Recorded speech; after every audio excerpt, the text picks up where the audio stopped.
Terima kasih buat Roh Kudus yang telah hadir di tengah-tengah kita. Dan firman Tuhan berkata, di mana ada Roh Kudus, di situ ada kebebasan. Hari ini hari kebebasan.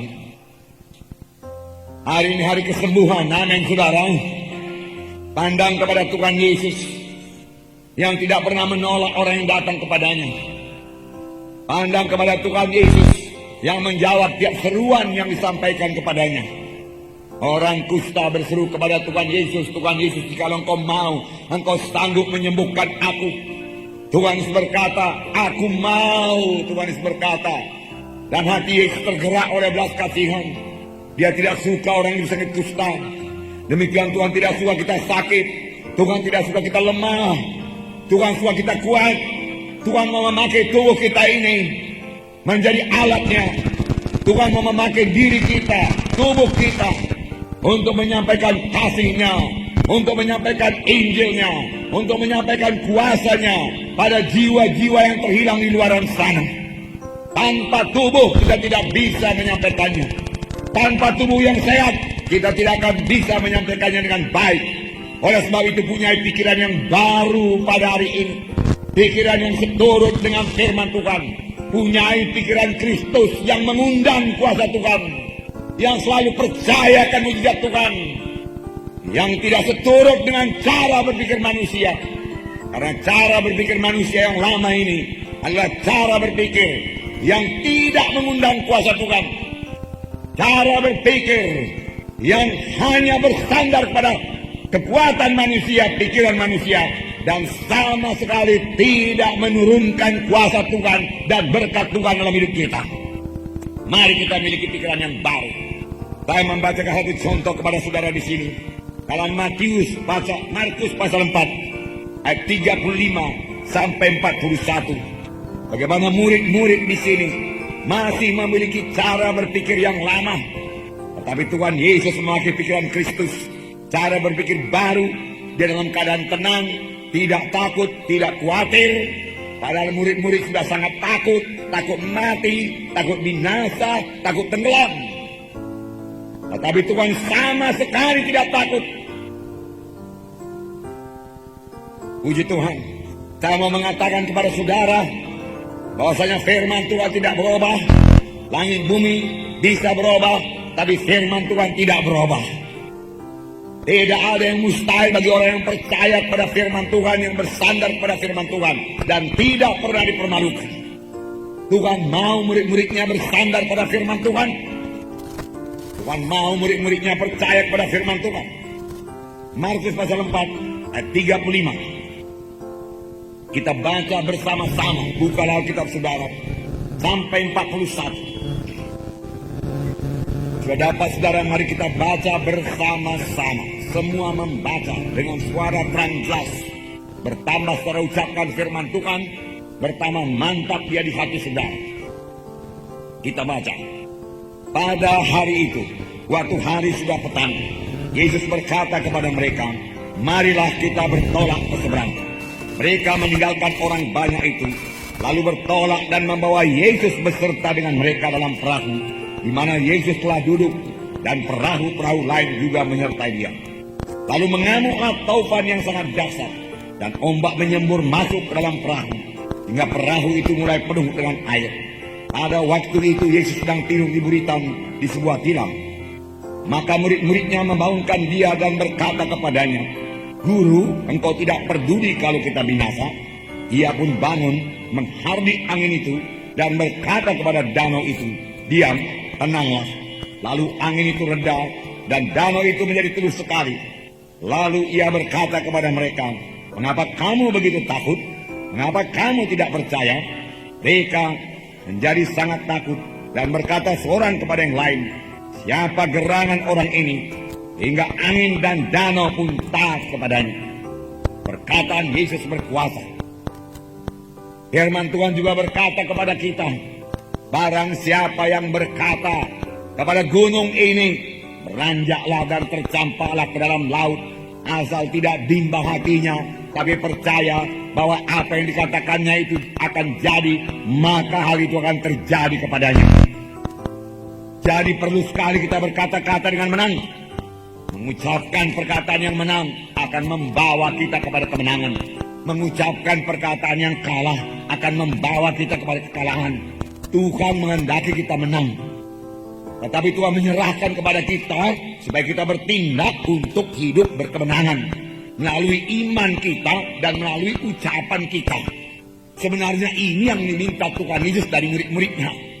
Murid-murid berkata, murid-murid bersama-sama dengan Tuhan Yesus naik perahu ke seberang. Sebab Tuhan Yesus lebih dahulu berkata, mari kita pergi ke seberang. Mari kita bertolak ke seberang. Saudara, walaupun ini baru Markus pasal 4, Markus pasal 1, 2, dan 3 sudah banyak mujizat Tuhan terjadi. Dan murid-murid melihatnya dengan mata kepala mereka sendiri. Bahwasanya apa saja yang dikatakan Tuhan Yesus tidak pernah gagal. Tuhan Yesus kata, aku berkata kepadamu, bangun, bangkitlah, angkat tilammu dan berjalan. Orang lumpuh itu berjalan. Tuhan Yesus berkata kepada orang yang sakit 12 tahun, hai anakku, imanmu telah menyembuhkan engkau, dan dia sembuh. Tuhan Yesus meletakkan tangan ke semak mentua Petrus, segera dia sembuh. Tuhan Yesus mengusirkan banyak setan dan setan-setan semua keluar. Perkataan Tuhan sangat berkuasa. Jadi seharusnya murid-murid harus percaya bahwasanya kalau Tuhan Yesus berkata pergi ke seberang, itu berarti pergi ke seberang. Sampai ke seberang, setan tidak bisa menghalangi. Walaupun datang gelombang, harusnya mesti sampai ke seberang. Tapi di sini kita melihat mereka meninggalkan orang banyak itu lalu naik perahu dengan Yesus beserta. Alangkah baiknya dalam perahu ada Yesus. Saudara butuh Yesus dalam kehidupan saudara. Mengharungi segala gelombang hidup ini perlu Yesus. Perlu bersama-sama dengan Yesus. Dan seharusnya kalau kita sudah bersama-sama dengan Yesus, jangan takut lagi. Kalau kita sudah bersama-sama dengan Yesus dan kita masih takut lagi, tanda pikiran kita masih pikiran yang lama, yang perlu dibaharui. Dan kenallah bahwasanya Yesus betul-betul dalam saudara. Karena saudara adalah rumah Roh Kudus. Amin, saudara. Roh Kudus tinggal dalam saudara, amin. Saudara tiap saat boleh bersekutu dengan Yesus. Tiap saat boleh berkata-kata dengan Tuhan Yesus. Untuk itu saudara perlu sadar akan kehadiran Tuhan Yesus selalu dalam hidup saudara. Sadari Yesus hadir dan berkata-kata dengan Yesus. Puji Tuhan. Tiba-tiba dalam perjalanan mengamuklah taufan yang sangat dahsyat. Dan air kemudian masuk dalam perahu karena gelombang telah menjadi besar. Murid-murid menjadi takut. 12 orang murid berusaha mengatasi keadaan tersebut dengan kekuatannya sendiri. Boleh jadi mereka mengambil ember lalu menimba air keluar. Tetapi nyatanya tidak berhasil. Kelihatannya air bertambah-tambah masuk dalam perahu dan kelihatannya perahu mulai tenggelam. Angin bertambah deras terus. Tetapi Yesus tenang. 12 murid sudah panik. 12 murid sudah ketakutan, khawatir. Yesus tenang. Yesus tertidur di buritan kapal, tidur dengan nyenyaknya. Murid-murid yang sudah panik itu kemudian berteriak, datang kepada Tuhan Yesus. Tuhan Yesus, apa engkau tidak peduli kalau kami binasa? Yesus bangun. Sebenarnya pada ketuduhan murid-murid sama sekali tidak beralasan.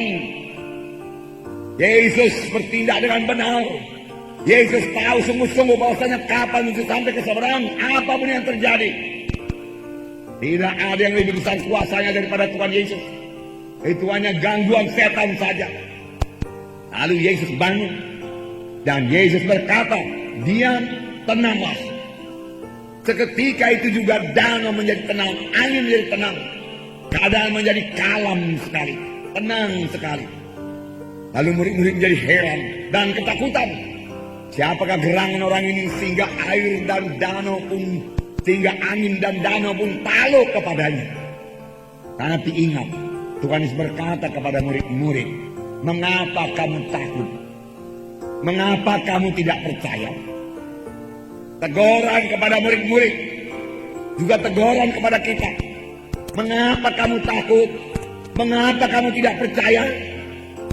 Belumkah kamu melihat perbuatanku yang luar biasa? Belumkah kamu kenal dengan aku? Tidak ada yang mustahil bagi orang yang percaya. Mengapa kamu takut? Mengapa kamu tidak percaya? Kalau kamu percaya, kamu tidak perlu takut. Takut dan percaya, saudaraku, sangat berlawanan. Datang takut, percaya hilang. Oleh sebab itu jangan biarkan ketakutan menguasai kita. Saudaraku, sama sebagai imanmu jadi kepadamu, firman Tuhan berkata. Dahulu waktu kita belajar mengenai iman, dikatakan bahwa takut itu imannya negatif. Kalau kita memiliki iman yang negatif, hasilnya juga negatif.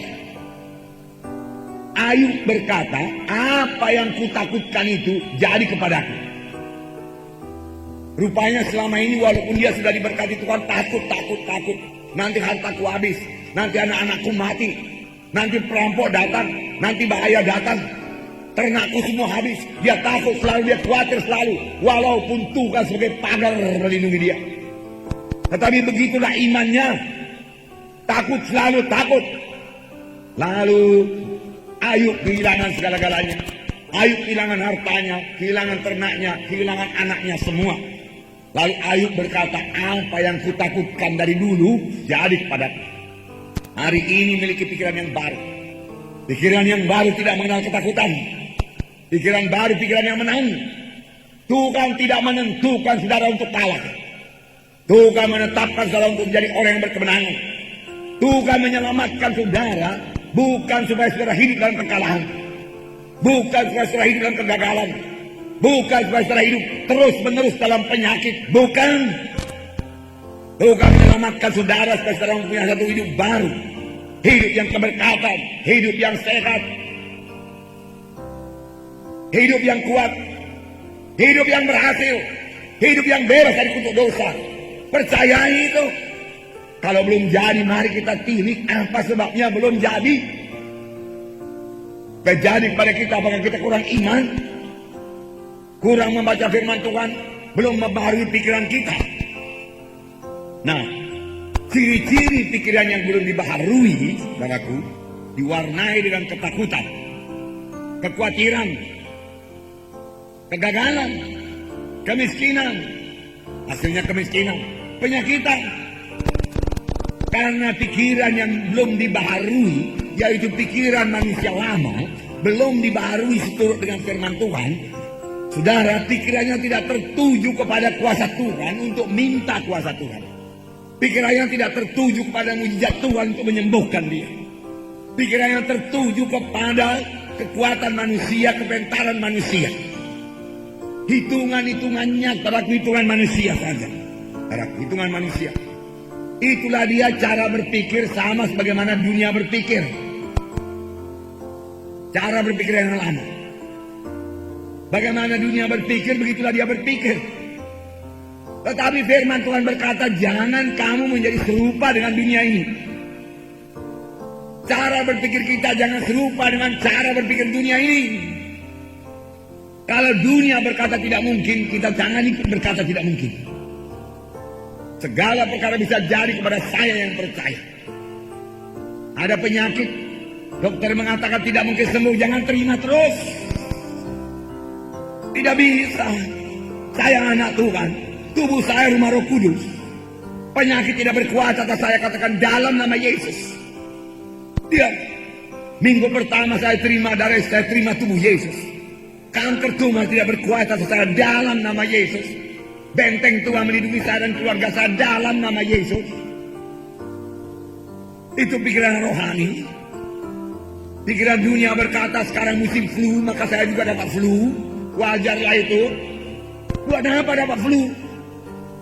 Karena flu ditentukan untuk orang dunia, saudaraku, bukan untuk anak-anak Tuhan. Flu tidak ditentukan Tuhan buat tubuh Kristus, buat rumah Kristus. Amin. Ya. Kanker tidak ditujukan Tuhan, saudaraku, untuk baik Allah, yaitu saudara. Kamu adalah baik Allah. Amin. Kita perlu mengerjakan pekerjaan Tuhan. Dengan apa saya mengerjakan pekerjaan Tuhan? Dengan kuasa Roh Kudus. Saudara berkata betul. Tapi kuasa Roh Kudus butuh tubuh saya ini. Kalau tubuh saya ini sudah ditinggalkan oleh jiwa saya meninggal dunia. Roh Kudus tidak bisa memakai tubuh yang mati. Hanya tubuh yang hidup, tubuh yang sehat yang bisa dipakai oleh Roh Kudus. Demikian juga saudara, amin. Saudara adalah rumah Roh Kudus, saudara. Ada Roh Kudus dalam saudara. yang tidak tinggal diam, yang sangat berkuasa, yang bisa berbuat apa saja seturut dengan iman saudara. Sebenarnya dalam kamus anak-anak Tuhan tidak ada perkataan tidak mungkin. Buangkan itu. Apa kata firman Tuhan? Segala perkara bisa jadi bagi orang yang percaya. Bagi orang yang percaya. Saudara yang kekasih dalam nama Yesus. Sekarang kita hidup dalam dunia ini. Di dunia ini juga banyak gelombang yang bisa juga menenggelamkan kalau bisa anak-anak Tuhan. Kita belum dipanggil Tuhan, tapi Tuhan berkata kita ke seberang, kita sampai ke seberang. Kita sampai ke seberang, sampai kepada hidup yang kekal. Tapi dalam perjalanan itu ada gelombang. Maka seperti sekarang ini saudara lihat banyak gelombang, banyak pukulan datang kepada dunia ini, kepada manusia ini. Banyak berita-berita yang menakutkan, menggemparkan, mengejutkan. Tiba-tiba di sini ada keributan, tiba-tiba di sana ada demonstrasi, kebakaran dan lain sebagainya. Saudara, itu berita-berita yang menakutkan orang dunia, bukan anak-anak Tuhan. Amin. Jangan panik sama sebagaimana orang dunia panik. Banyak orang dunia mengungsi sampai ke Singapura sana, sampai ke Malaysia sana karena ketakutan. Saudara, kita tidak perlu mengungsi, saudaraku, amin saudara. Tidak perlu takut menghadapinya, saudaraku. Karena takut itu iman yang negatif. Kita belajar dari Yesus, amin. Yesus tenang. Yesus tidur di buritan kapal. Damai sekali. Dia tahu Bapaknya menyertai dia. Dia tahu Bapa yang tidak pernah meninggalkan dia. Dia tahu misinya belum selesai dalam dunia ini. Dia tahu dia mesti sampai ke seberang. Dia tahu setan mana pun tidak berhak menjamah dia. Dia tahu celaka mana pun tidak berhak menjamah dia. Amin saudara. Bukankah demikian itu juga berlaku bagi kita? Amin. Perlindungan Tuhan sangat teguh kepada kita. Darah Yesus membuskan kita, disediakan darah Yesus, malaikat Tuhan berkawal. Apa yang perlu kita takutkan?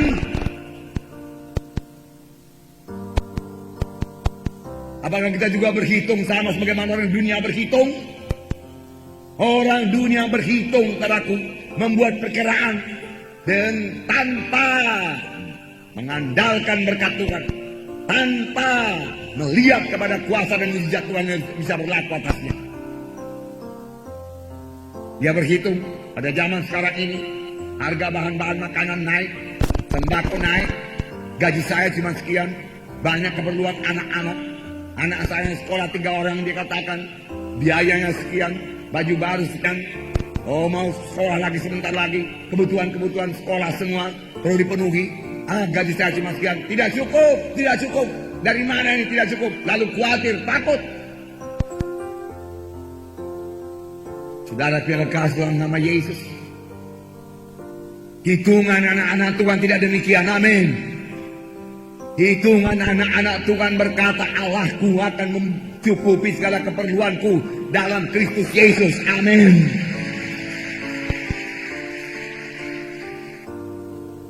Hitungan anak-anak Tuhan berkata, Tuhan Yesus datang supaya aku beroleh hidup yang berkelimpahan. Amin. Oleh sebab itu buka jalannya kepada Tuhan. Jangan pula karena kekurangan saudaraku, lalu hari Minggu pun kerja. Saya menegurkan seorang anak Tuhan, mengapa tidak kebaktian? Wah, banyak kekurangan Pak, oleh sebab itu hari Minggu pun saya kerja. Dia katakan, kamu salah. Saya katakan, enggak ada jalan Tuhan memberkati kamu. Itu cara dunia. Seharusnya 1 hari berikan kepada Tuhan, ditambah lagi kamu melayani Tuhan. Katakan saja kamu tidak bisa memberi dalam bidang materi kepada Tuhan. Kamu bisa memberikan pelayanan, kamu bisa bersaksi, kamu bisa membawa jiwa-jiwa kepada Tuhan. Maka dengan demikian ada jalan Tuhan untuk memberkati kamu. Saya katakan ada jalan Tuhan untuk memberikan mujizat Tuhan kepada kamu. Saya katakan jangan tutup berkat Tuhan itu. Jangan tutup berkat Tuhan itu. Karena tidak berbuat apa-apa buat Tuhan. Bagaimana Tuhan bisa memberkati? Firman Tuhan selalu berkata, apa yang ditabur itu dituai. Jangan katakan Tuhan tergerak karena adanya kekurangan, karena adanya kemiskinan. Tuhan tidak digerakkan oleh kekurangan, Tuhan tidak digerakkan oleh kemiskinan. Kalau Tuhan bergerak dengan kekurangan kemiskinan, dia sudah membantu orang-orang kelaparan di Somalia sana. Dia sudah membantu orang-orang kelaparan di Korea Utara sana. Ya. India akan menyusul, saudaraku. Dan kalau keadaan alam ini, saudaraku, tidak menentu juga, saudara, maka akan banyak daerah-daerah di dunia ini diancam bahaya kelaparan.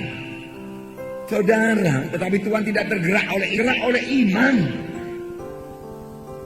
Sama sebagaimana imanmu jadi padamu. Adakah orang yang beriman di Somalia sana? Adakah mengabarkan Injil di sana supaya mereka tahu berseru kepada Tuhan? Itulah dia pikiran rohani. Amin, saudara. Pikiran rohani, tindakan rohani, ucapan rohani, itu yang menurunkan kuasa Tuhan. Pikiran duniawi, pikiran lama, ucapan manusia lama, tindakan manusia lama tidak akan mengundang kuasa Tuhan, tidak akan mengundang mujizat Tuhan. Amin. Miliki pikiran yang baru dalam Kristus. Cara berpikir yang baru dalam Kristus. Miliki cara berpikir yang baru dalam Kristus. Puji Tuhan. Puji Tuhan. Oleh sebab itu Roma 12 ayat 2 berkata, saya membacakan kepada saudara. Roma 12 ayat 2.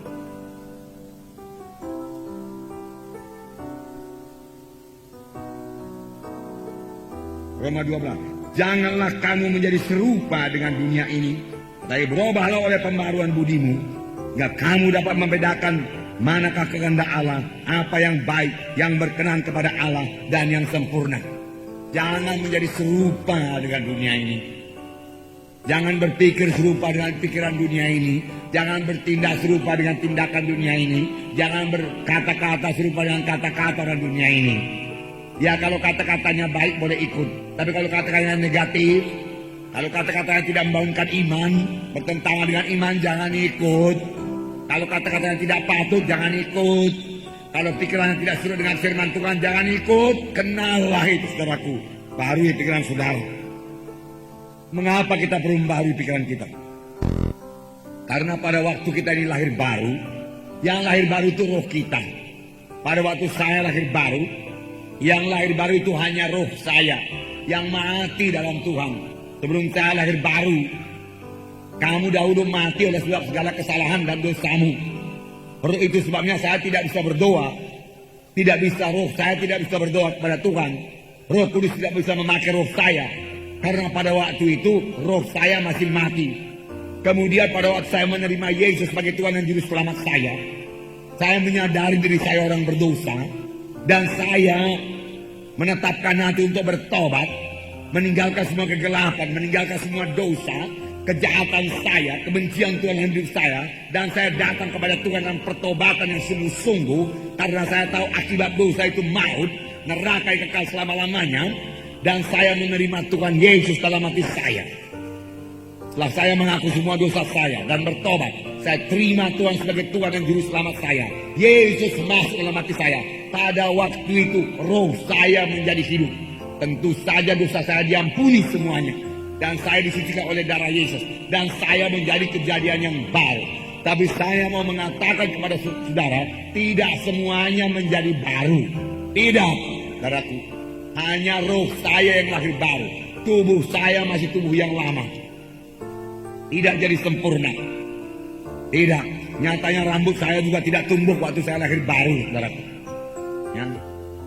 Waktu saya lahir baru rambut saya masih lebat, saudaraku. Ya. Bahkan sudah lahir baru hilang rambutnya, saudaraku. Nah, saudaraku, tubuh saya masih tubuh yang lama. Dengan keinginan-keinginannya yang lama. Dengan keinginan tubuh yang lama, dengan keinginan daging yang lama, yang suka berlajat-lajat, yang suka kenikmatan hidup, yang suka bermalas-malas. Saudara, itu tubuh saya ini belum berubah. Itu sebabnya minggu depan diberikan pada saudara firman Tuhan memerangi tubuh. Supaya jangan diikuti kehendak daging ini.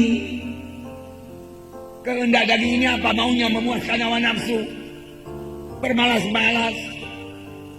Dan firman Tuhan berkata itu membawa kepada kematian. Karena dengan tubuh, kehendak tubuh yang seperti Itu Roh Kudus tidak bisa beroperasi dengan bebas dalam tubuh saya ini.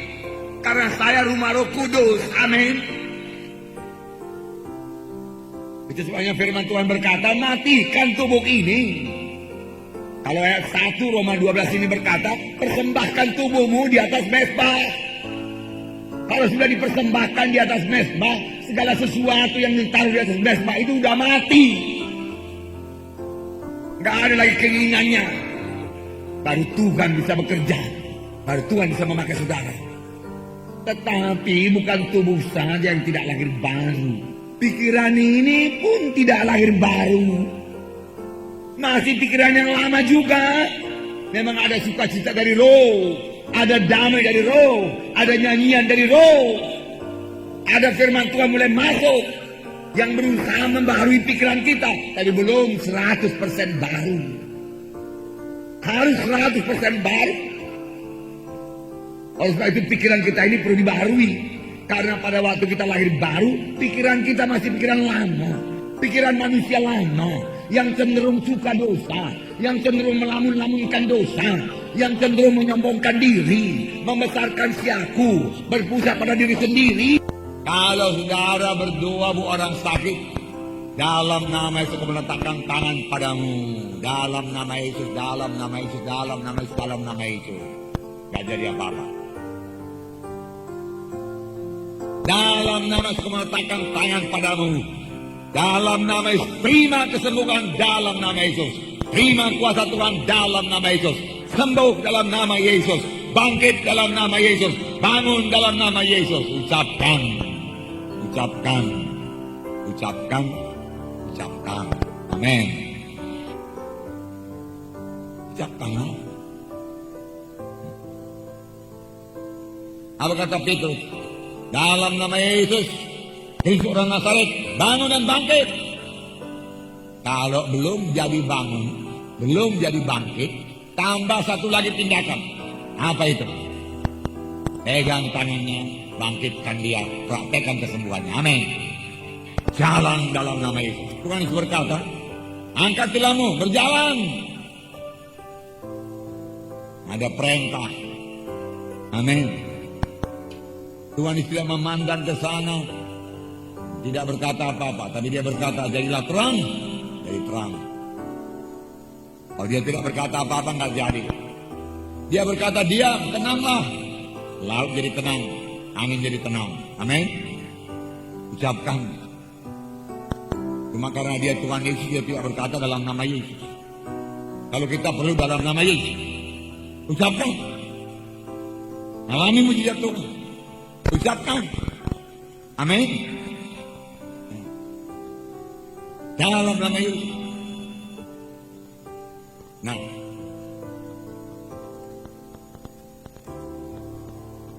ayat 48. Ketika orang Filistin itu bergerak untuk maju menemui Daud, maka segera Daud berlari ke barisan musuh untuk menemui orang Filistin itu. Lalu Daud memasukkan tangannya dalam kantungnya, diambilnya sebuah batu dari dalamnya, diumbannya. Maka kenalah dahi orang Filistin itu, sehingga batu itu terbenam dalam dahinya, dan terjerumuslah ia dengan mukanya ke tanah. Demikianlah Daud mengalahkan orang Filistin itu. Dengan umban dan batu, ia mengalahkan orang Filistin itu, dan membunuhnya tanpa pedang di tangan. Daud berlari ke barisan musuh. Apa artinya? Daud tidak menunggu. Daud tidak pasif. Daud maju. Jangan berkata, kalau memang Tuhan mau menyembuhkan aku, tentu dia sembuhkan. Aku terima kesembuhan daripadamu, Tuhan. Sekarang aku sembuh, Tuhan. Aku bertindak, Tuhan. Oleh bilur Yesus aku sudah sembuh dalam nama Yesus. Roh Kudus menghidupkan tubuh yang panah. Haleluya. Jangan katakan, oleh bilur Yesus nanti saya sembuh. Oleh bilur Yesus saya sudah sembuh. Itu firman Tuhan. Amin. Rebut kesembuhan saudara. Ofensif. Amin. Daud tidak defensif. Bertahan. Goliat datang. Oke, datanglah kau datang. Daud berlari menghadapi Goliat. Ofensif. Jangan tunggu jiwa-jiwa datang ke KKS saudara. Kejar dia, bawa ke KKS. Jangan tunggu jiwa-jiwa datang ke gereja. Kejar dia, bawa ke gereja. Amin. Yesus menjalani segala kota dan desa untuk memberitakan Injil.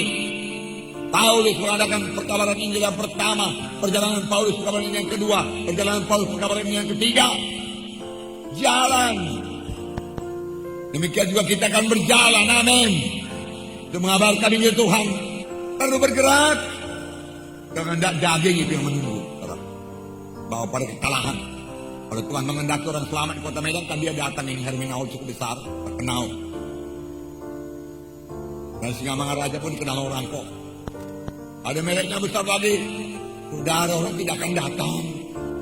Firman Tuhan berkata, pergilah kamu, amin. Pergilah kamu, amin. Bergerak, bergerak, jangan tidak bergerak. Menyangkal diri, keluar biaya, saudaraku, untuk Tuhan, untuk menginjil. Untuk apa uang diberikan Tuhan, saudaraku? Kita tidak mengejar kemewahan dalam dunia ini. Dia tidak mengejar kenikmatan hidup. Orang yang mengejar kenikmatan hidup adalah sebagai orang yang mati. Dia katakan, mati selagi dia hidup. Nah, lezatan daging, keinginan daging, saudaraku, memuaskan hawa nafsu. Firman Tuhan berkata membawa kepada maut. Maut. Itu semua kehendak daging harus diperangi, ditindas. Dan kita menjadi orang rohani, dengan pikiran rohani, dengan keinginan rohani. Jangan sampai terjadi pada sebagai minggu yang lewat dikatakan banyak perempuan-perempuan yang pada akhir zaman dikatakan syarat dengan keinginan-keinginan dunia ini, keinginan-keinginan daging, yang senantiasa belajar tapi juga sampai kepada kebenaran. Orang demikian dengan adalah sasaran-sasaran yang empuk daripada pengajaran-pengajaran sesat. Itu tertulis, saudaraku, jadi peringatan kepada kita. Dan pada 2 minggu yang akan datang, saudara akan mendengarkan firman Tuhan yang berkata Israel jadi peringatan kepada kita. Israel yang bangsa pilihan Tuhan, keluar dari tanah Mesir dengan kuasa Tuhan. Tuhan sangat mengasihi mereka. Tuhan memberikan tanda ayat dan mukjizat. Tuhan memberikan harta Mesir kepada mereka. Pada satu malam mereka menjadi kaya. Mereka menyaksikan tanda ayat dan mukjizat. Tapi kepada sebahagian besar dari mereka itu Tuhan tidak berkenan. Oleh sebab itu dimusnahkan Tuhan mereka di padang belantara. Hanya 2 orang saja yang masuk tanah Kanaan dari yang berumur 20 tahun ke atas. Dan Paulus mengatakan ini jadi peringatan kepada kita, gereja akhir zaman. Ini jadi peringatan, pelajaran kepada kita akhir zaman. Sekali selamat tidak tetap selamat. Mengapa? Karena mereka menginginkan hal yang jahat selalu. Dalam kehendak daging selalu berontak pada Musa, bersungut-sungut, saudaraku. Dan Tuhan membunuh mereka di padang belantara.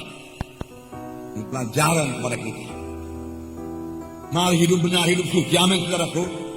Hidup benar, hidup suci. Hidup menurut firman Tuhan. Nah, demikian Daud mengalahkan orang Filistin itu tanpa pedang. Dan Tuhan berikan kemenangan juga bagi anak-anaknya yang bersandar kepadanya, saudara. Tapi lihatlah Daud punya pikiran rohani. Apa kata Daud? Untuk perang ini Tuhan punya, bukan aku punya. Aku berperang untuk Tuhan. Dia katakan, aku berperang untuk Tuhan. Tuhan berperang untuk aku. Ini bala tentara Tuhan yang hidup. Dan kau Goliat, engkau menghujat bala tentara Tuhan yang hidup. Engkau menghujat Tuhan. Aku membela Tuhan. Dan Tuhan menyertai orang yang membela dia. Saul tidak mengerti hal tersebut. Dia pikir, Saul pikir tentaranya sama dengan tentara orang dunia ini. Jadi kalau jumlah tentaranya 10.000, tentara orang dunia 30.000 nggak mungkin menang. Itu hitungan dunia. Itu pikiran lama yang belum dibaharui. Tahukah saudara bahwasanya Gideon dengan 300 orang tentara mengalahkan ratusan ribu tentara musuh? Bersandar kepada Tuhan. Pada waktu Yosafat dikepung oleh Raja Moab. Orang Moab, orang Muinim, orang dari pegunungan Seir. Yosafat mengumpulkan rakyatnya semua, berdoa dan berpuasa dan berdoa kepada Tuhan. Kalau bukan engkau Tuhan, engkau tidak bisa. Kami tidak bisa selamat lagi. Engkau menolong kami. Lalu Tuhan berperang buat Yosafat, mengalahkan musuh-musuhnya semua. Pikiran rohani. Kalau Yosafat berani bersandar demikian menghadapi musuh yang besar, mengapa kita tidak?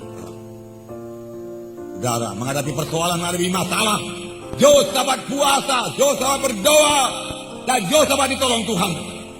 Perjanjian lama merupakan lambang-lambang. Musuh kita juga banyak sekarang ini. Gelombang banyak datang. Apakah kita bersandar secara manusia, atau kita bersandar pada kuasa Tuhan? Tuhan akan membuka jalan bagi siapa yang bersandar kepadanya. Amin. Puji Tuhan, saudara. Nah, demikian Daud mengalahkan. Daud berlari dari kasih dalam nama Yesus. Efesus 3:20 sampai 21. Efesus 3:20 sampai 21. Kita bacakan pada saudara. Efesus 3:20. Bagi dialah yang dapat melakukan lebih, bagi dia yang dapat melakukan jauh lebih banyak daripada yang kita doakan dan pikirkan, seperti yang ternyata dari kuasa yang bekerja di dalam kita. Bagi dialah kemuliaan dalam jemaat dan dalam Kristus Yesus turun-temurun sampai selama-lamanya. Saudara, Yesus sanggup melaksanakan jauh lebih banyak, jauh lebih berkuasa dari yang kita doakan dan pikirkan. Kuasanya bekerja dalam kita. Filipi 4 ayat 13 berkata. Filipi 4 ayat 13. 4:13. Segala perkara dapat kutanggung dalam Dia yang memberikan kekuatan kepadaku. Segala sesuatu aku sanggup menanggungnya. Matius 8 ayat 13. Sama sebagaimana imanmu jadi padamu. Apakah iman kita mengalahkan Goliat atau lari dari Goliat? Atau kita berkata tidak mungkin sebagaimana Saul. Firman Tuhan berkata sama sebagaimana imanmu jadi padamu. Markus 9 ayat 23 berkata, tidak ada yang mustahil bagi orang yang percaya. Markus 11 ayat 23 berkata, barang siapa yang berkata kepada gunung ini, beranjaklah engkau tercampak ke dalam laut, asal tidak bimbang hatinya, tapi percaya bahwa apa yang dikatakannya akan jadi, maka itu akan terjadi baginya. Ini semua firman Tuhan, saudaraku. Oleh sebab itu jangan biarkan pikiran kita dikendalikan oleh dunia ini. Saudara yang kasih dalam nama Yesus. Jangan biarkan perkara-perkara daging menguasai hati dan pikiran kita, hingga pikiran kita menjadi duniawi. Nah, setan selalu menyorongkan perkara-perkara negatif, perkara-perkara dosa. Itu pekerjaan setan. Dia membujuk manusia ini jatuh kepada dosa. Sedikit demi sedikit masuk kepada akal manusia lama, pikiran manusia lama. Kalau kita sudah memiliki pikiran yang baru, seturut dengan firman Tuhan, memiliki pikiran Kristus, maka godaan-godaan setan, maka seruan-seruan setan yang disorongkannya masuk dalam pikiran kita, dengan mudah kita tolak. Gagasan-gagasan setan, kita katakan dalam nama Yesus, suaramu suara setan, keluar dalam nama Yesus. Tapi kalau pikiran kita belum dibaharui, kita tidak kenal. Setan bisa saja berkata kepada pasangan suami, dia berkata kepada suami, dia berkata kepada istri, hidup rumah tangga kau gak bahagia. Masa begitu? Sering bertengkar kalian. Berkat kalian nampaknya tidak begitu limpah. Bercerai sajalah sudah. Sanggupnya kau hidup sendiri. Dulu pun kau hidup sendiri sanggup. Lalu sang istri terima taran setan, gagasan setan. Suami pun terima. Dia pikir-pikirkan, ya betul juga ya. Hidup sendiri bebas kok. Besoknya ditambah setan lagi. Kau lihat siang itu, dia sudah bercerai, malah ditambah keberkatan. Oh iya pula ya, Besoknya ditambah setan lagi. Itu suara setan, gagasan setan, buah pikiran setan. Sekali dia bicara pada mulanya, tolak dalam nama Yesus. Kali-kali kau bicara setan, aku mengasihi istriku 2 kali ganda, tahu?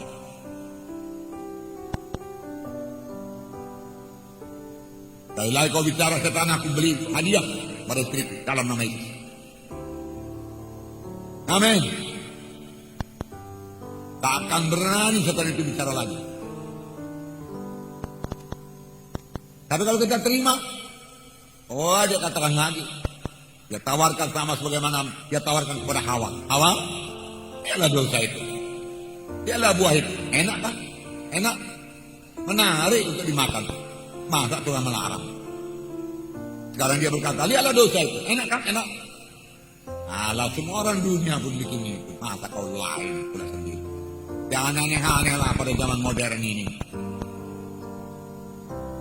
Kalau tidak segera kita tolak, besok dia tambah lagi. Besok dia tambah lagi. Segera tolak dalam nama Yesus. Dan itu hanya bisa kalau saudara sudah memiliki pikiran yang baru. Pikiran yang baru. Amin.